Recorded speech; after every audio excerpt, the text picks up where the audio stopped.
Assalamualaikum anak-anak. Selamat pagi semuanya. Gimana kabarnya? Alhamdulillah sehat semua. Sebelum kita belajar, kita absen dulu ya. Ada yang tidak hadir hari ini? Hadir semua. Oke.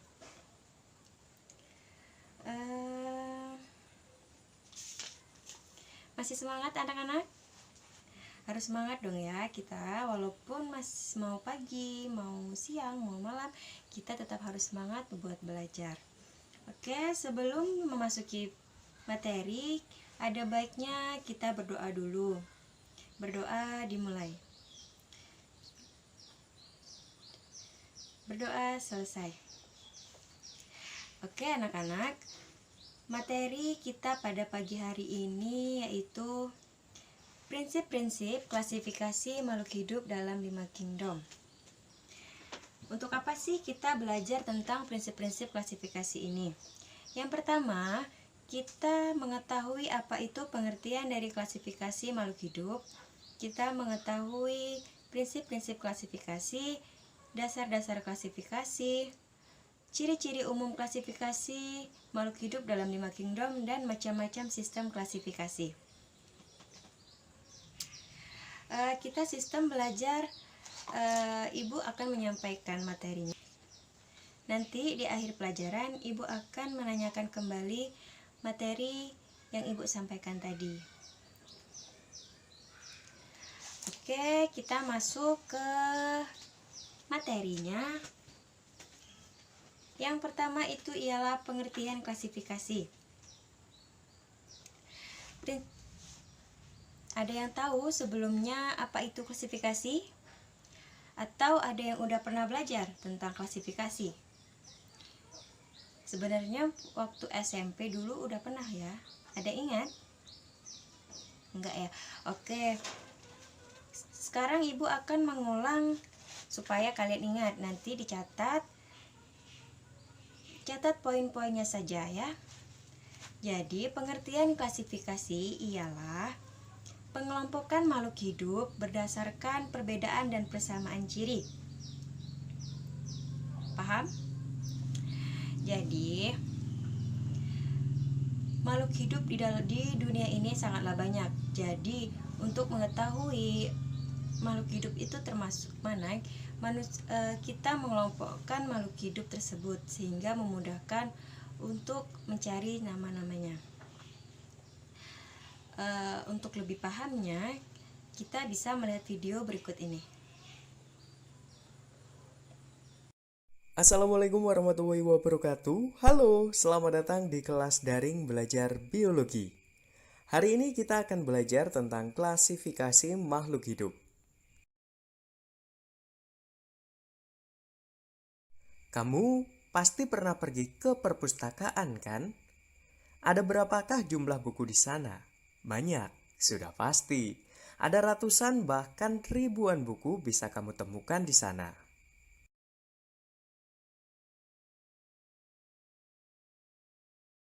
Tapi, pernahkah kamu kesulitan untuk menemukan buku yang kamu cari? Sebanyak apapun koleksi buku di perpustakaan, dengan bantuan pustakawan, kamu bisa menemukan buku yang kamu cari. Kenapa bisa gitu ya? Tentu saja karena koleksi buku yang ada di perpustakaan telah dikelompokkan berdasarkan ketentuan yang sudah ditetapkan. Nah, pertanyaannya, adakah yang tahu berapa banyak jumlah makhluk hidup yang ada di bumi? Wah, agak susah juga ya. Kalau kita ambil contoh hewan, itu saja sudah sangat banyak, mulai dari semut sampai gajah. Dari yang ukurannya kecil sampai yang besar, semuanya ada. Itu baru hewan, belum tumbuhan. Ada lagi bakteri. Jumlahnya mungkin ada miliaran. Oleh karena itu, makhluk hidup diklasifikasikan atau dikelompokkan berdasarkan persamaan dan perbedaannya.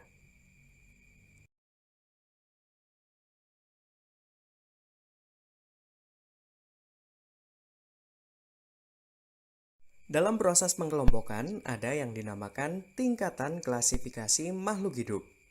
Pengelompokan tersebut dilakukan dari tingkat tertinggi sampai tingkat. Nah, setelah melihat video tadi, ada yang sudah paham atau sudah bisa menyimpulkan apa itu klasifikasi? Ya, bagus sekali. Jadi, dalam video tadi dijelaskan bahwa diibaratkan sebagai saat kita mencari buku di dalam suatu perpustakaan. Lalu kita kesulitan mencari buku tersebut karena dalam buku perpustakaan sangat banyak, bukan? Ya, jadi kita meminta pertolongan pada pustakawan untuk mencarikan buku yang kita cari tersebut. Nah, dengan mudahnya mereka mendapatkan buku yang kita cari karena memang mereka yang telah mengelompokkan buku-buku tersebut berdasarkan persamaan atau berdasarkan isinya. Jadi mereka dengan mudah mencari buku tersebut. Nah, klasifikasi tadi bisa disamakan dengan hal tersebut. Sampai di sini ada yang ingin bertanya? Tidak, oke, lanjut ya. Lanjut yang kedua ya, kita membahas tentang prinsip-prinsip klasifikasi makhluk hidup. Prinsip-prinsip klasifikasi itu ada 3. Nah, diingat ya, ada 3. Dicatat supaya nanti bisa dibaca ulang lagi. Yang pertama itu ialah mengidentifikasi makhluk hidup dari pencanderaan atau penglihatan kita. Nah, mengidentifikasi ini ialah pola paling pertama dalam mengidentifikasi semua jenis makhluk hidup. Mengidentifikasi ini dengan cara melihat dari struktur anatomi, dari ciri fisik, dari ciri morfologi dan tingkah lakunya. Nah, yang kedua itu mengelompokkannya sesuai dengan ciri-ciri atau kriterianya tadi. Nah, setelah kita mengetahui makhluk-makhluk hidup dengan ciri-ciri yang sama, kita sekarang mengelompokkan makhluk hidup tadi berdasarkan ciri-ciri yang telah kita ketahui tadi. Nah, yang ketiga, pemberian nama kelompok. Nah, setelah kita mengidentifikasi, kita tahu hewan apa yang kita identifikasi atau makhluk hidup mana, kita tahu perbedaannya, persamaan ciri, dan kita sudah mengelompokkan makhluk-makhluk hidup tadi dan telah menjadi beberapa kelompok. Yang ketiga yaitu kita memberi nama pada kelompok yang telah kita buat tadi. Jadi ada tahapannya begitu. Sampai di sini ada pertanyaan? Ada yang masih bingung? Mungkin? Paham ya? Oke. Dasar-dasar klasifikasi makhluk hidup itu berdasarkan perbedaan dan persamaan ciri. Yang pertama itu ada ciri fisik, yang kedua ciri anatomi dan morfologi, yang ketiga ada ciri morfologi, dan ada yang terakhir itu adalah ciri-ciri berdasarkan kepada manfaatnya. Oke, yang pertama. Yang pertama ada ciri fisik. Ciri fisik ini hal yang paling mudah untuk kita menentukan makhluk hidup ini digolongkan kepada golongan yang mana. Seperti ayam dan elang dan burung elang itu memiliki ciri-ciri yang sama dan termasuk ke dalam golongan yang sama, yaitu ada yang tahu golongan apa? Ya, benar sekali, golongan Aves atau kelompok burung. Mengapa demikian? Mengapa mereka di dalam satu kelompok yang sama? Karena mereka, burung elang dan ayam tadi, memiliki ciri fisik yang sama, yaitu berbulu, bersayap, dan berparuh. Yang kedua itu ada ciri morfologi dan anatomi. Ciri morfologi ini ialah bentuk luar tubuh pada makhluk hidup. Contohnya seperti bentuk paruh pada burung, bentuk cakar pada hewan, dan bentuk bunga atau bentuk pohon pada tumbuhan. Dan Ciri-ciri anatomi ini berdasarkan struktur tubuh makhluk hidup, seperti ada tidaknya sel trakea atau kambium pada tumbuhan tersebut. Yang ketiga itu adalah ciri biokimia. Ciri biokimia ini dapat dilihat dari jenis-jenis enzim, protein, DNA, dan lain-lain. Dan yang terakhir itu adalah ciri-ciri yang dapat dilihat berdasarkan pada manfaatnya. Jadi, kita bisa mengelompokkan makhluk hidup berdasarkan manfaatnya. Untuk apa? Contoh, pada tanaman kencur dan sirih menjadi satu kelompok yang sama, yaitu tanaman obat. Gimana, yang tadi sudah paham tentang dasar-dasar klasifikasi dari makhluk hidup? Ada yang ingin ditanyakan? Gak ada ya. Oke, sekarang kita memasuki yang keempat, yaitu ciri-ciri umum dari klasifikasi makhluk hidup dalam 5 kingdom. Jadi dalam 5 kingdom ada yang tahu apa aja? Yang pertama, ada yang tahu?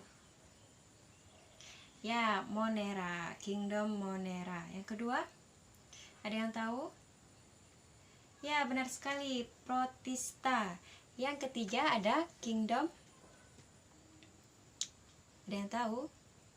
Ya, yang jadi dalam 5 kingdom itu ada Monera, Protista, Fungi, Plantae, dan Animalia.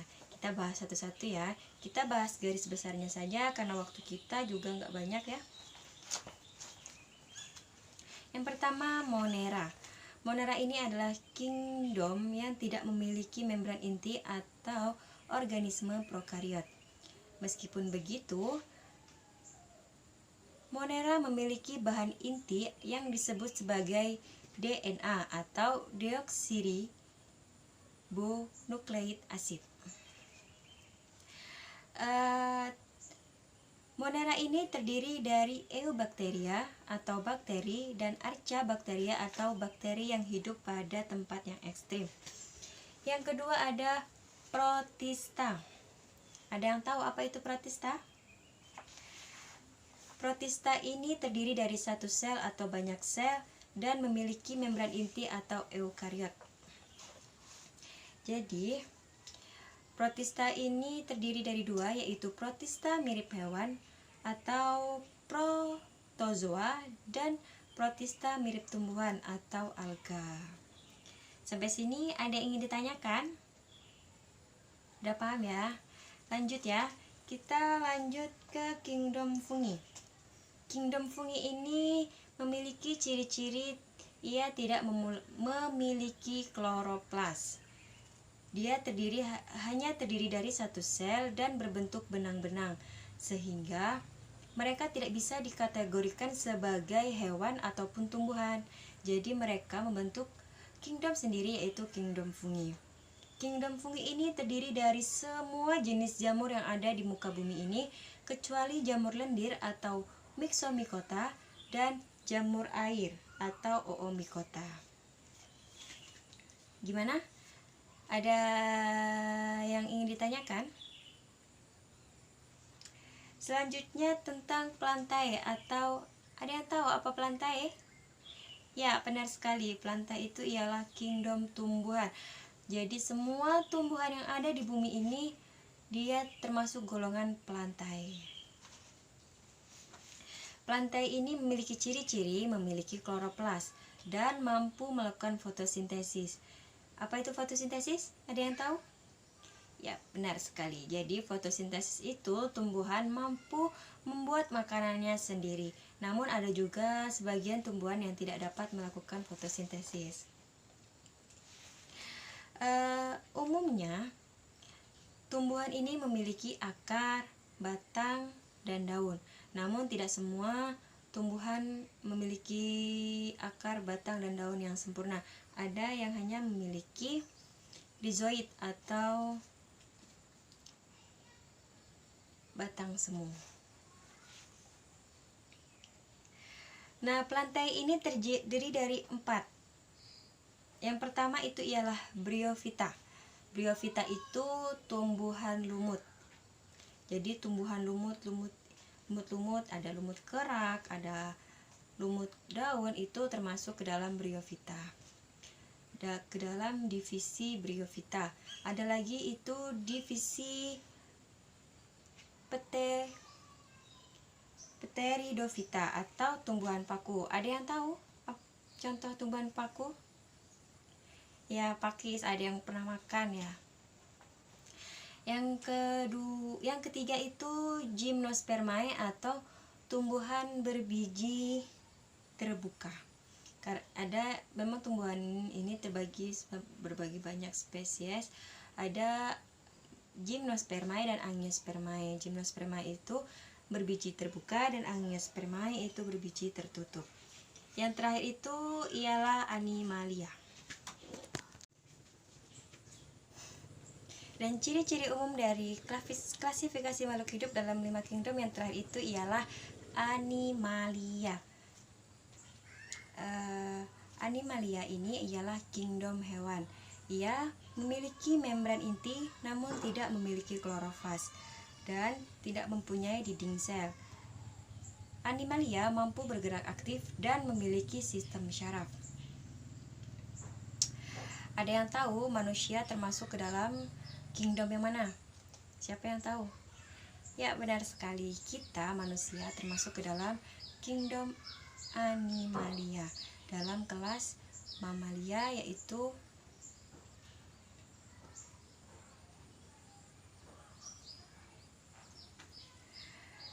berdasarkan jenis makanannya, Animalia terbagi menjadi 4. Yang pertama ialah herbivora atau pemakan tumbuhan, yang kedua ialah karnivora atau pemakan daging, yang ketiga omnivora atau pemakan segala, dan yang keempat itu ialah insektivora atau pemakan serangga.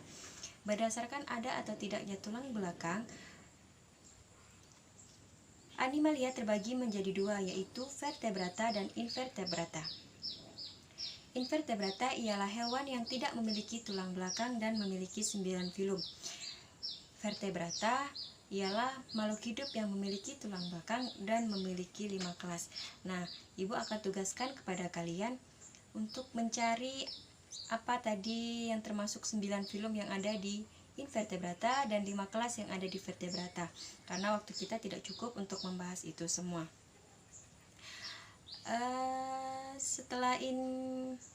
Nah, ada yang ingin ditanyakan?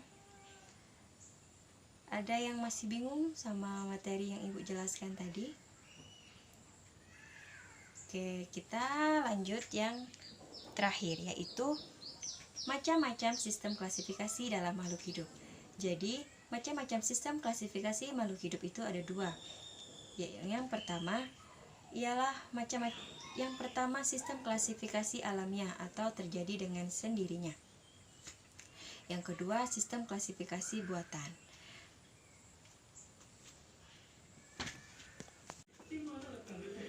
Oke anak-anak, Ibu rasa materi kita cukup sampai di sini ya, karena waktunya tidak mencukupi untuk kita melanjutkan tentang macam-macam sistem klasifikasi makhluk hidup. Mungkin minggu depan sebelum memasuki materi yang kedua, Ibu akan membahas sedikit tentang macam-macam sistem klasifikasi makhluk hidup. Dan untuk kalian, jangan lupa diulang-ulang dibaca di rumah.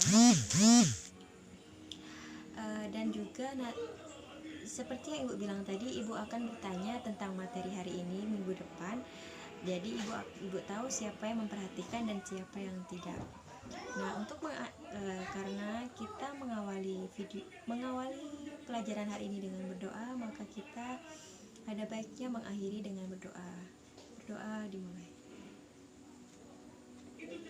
Berdoa selesai. Untuk anak-anak, tetap semangat belajar, jangan pernah berputus asa, karena orang-orang yang berhasil adalah orang-orang yang terus berusaha. Cukup sekian. Wassalamualaikum warahmatullahi wabarakatuh. Oh iya, Ibu lupa, untuk tugasnya nanti Ibu share ya, nanti Ibu bagi soalnya esai ada 5. Nanti jangan lupa dikerjakan dan dikumpul minggu depan. Terima kasih.